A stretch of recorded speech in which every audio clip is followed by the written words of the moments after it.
Hey guys, in this video I'm going to show you how to fix PNC Bank direct deposit form. Now, all you need to do is go to Google and type in PNC direct deposit enrollment form and open this one right here. It says PDF, and this is the one right here. You need to just use this form to notify your employer or any other non-governmental organization that regularly sends a payment to you, that you want the proceeds deposited directly into the PNC bank account, and then you specify your account details right here. Okay, your name, social security number, address, city, state, zip code, whether it's a new request or you're changing a request, your primary account, and if you have an optional a secondary account, this one is completely optional.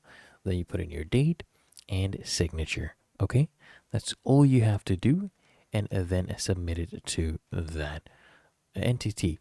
And if you found this video helpful, make sure you smash that like button and subscribe to frequently asked questions.